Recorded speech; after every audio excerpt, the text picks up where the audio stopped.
પ્રાસંગિક આજનો વિષય છે આજીવન સાથી પુસ્તકો, સંપાદન અને પઠન જાગૃતિ વકીલ। અરબી ભાષામાં કહેવત છે, પુસ્તક એ ખિસ્સામાં રાખેલો બગીચો છે। પુસ્તક એ વાસ્તવિકતા સમજવા માટેનું ઉત્તમ સાધન છે। મનુષ્યને પૂર્ણતા અને દૂરદર્શિતા પ્રાપ્ત કરાવે છે। જીવનના અનેક સારા નરસા અનુભવો થતા હોય છે। સફળતા નિષ્ફળતા વખતે ક્ષમતા કેમ કેળવવી તે શિષ્ટ વાંચન શીખવે છે, મનને કેળવે છે।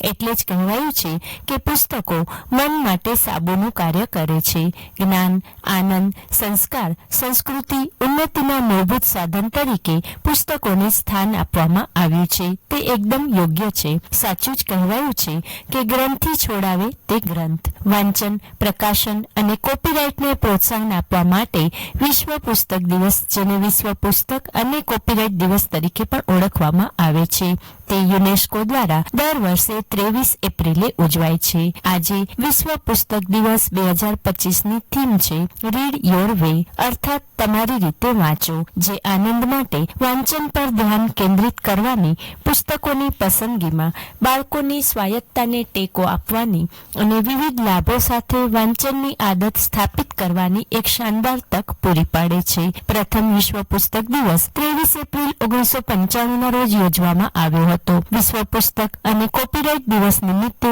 યુનેસ્કો પુસ્તક ઉદ્યોગના મુખ્ય ક્ષેત્રોમાંથી સલાહકાર સમિતિ સાથે મળીને એક વર્ષ માટે વિશ્વ પુસ્તક રાજધાની પસંદ કરે છે। દરેક નિયુક્ત વિશ્વ પુસ્તક રાજધાની શહેર પુસ્તકો અને વાંચનની ઉજવણી અને પ્રોત્સાહન આપવા માટે પ્રવૃત્તિઓનો કાર્યક્રમ હાથ ધરે છે।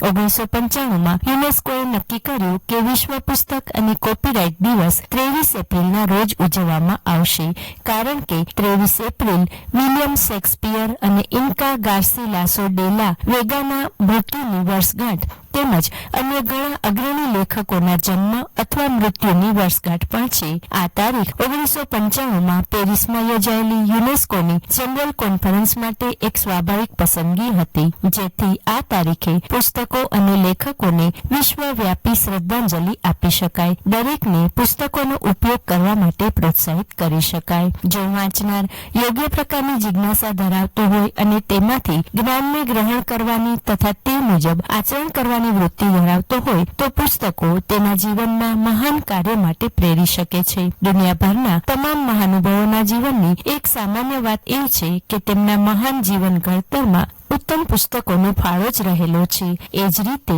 દુનિયાભરની વિવિધ ક્રાંતિઓનું કારણ પણ પુસ્તકો રહ્યા છે। અંકલ ટોમસ કેબિન પુસ્તકનો પ્રભાવ અમેરિકામાં ગુલામીના રિવાજોની નાબૂદી માટે કારણભૂત થઈ। કાર્લ માર્ક્સના દાસ કેપિટલ પુસ્તકે જગતભરમાં સામ્યવાદની વિચારસરણી ફેલાવી। તો રસ્કિનના અનટુ ધ લાસ્ટ પુસ્તકના પ્રભાવે ગાંધી દર્શનનું નિર્માણ થયું, જે આપણા દેશને આઝાદી અપાવવામાં ખૂબ મહત્વનું બની રહ્યું। ગાંધી યુગમાં જે નવું ઘડતર થયું તેમાં ગાંધીજીના મંગળ પ્રભાત, ઝવેરચંદ મેઘાણીનું કોઈનો લાડકવાયો, સુના સમંદરની પાળે વગેરેનો ફાળો અદ્વિતીય છે। દરેક મનુષ્યએ આવા અમુક નિયમો કાયમ અપનાવવા જોઈએ। જન્મદિવસ કે શુભ પ્રસંગે પુસ્તકો ભેટ આપવાની ટેવ કેળવવી, પોતાના વર્તુળમાં સમયાંતરે સામૂહિક વાંચનની વ્યવસ્થા ગોઠવવી, ફરતું પુસ્તકાલય કે જેમાં ઘર બેઠા વાંચન પ્રેમી લોકોને રસના પુસ્તકો પહોંચતા કરવા, વાંચીને પુસ્તકો કે સામયિકો પસ્તીમાં ન નાખતા અન્યને આપીએ। હવે તો સમગ્ર રાજ્યના દરેક તાલુકામાં માતૃભાષા અભિયાન હેઠળ પુસ્તક પરબ ખુલ્યા છે, જેમાં આપણે આપણા મનગમતા પુસ્તકો નિઃશુલ્ક મેળવી વાંચન શોખ પોષી શકીએ છીએ। અન્ય પુસ્તક પ્રેમીઓને પણ તેનો લાભ આપી શકીએ છીએ। ચાલો આજે જ સંકલ્પ કરીએ,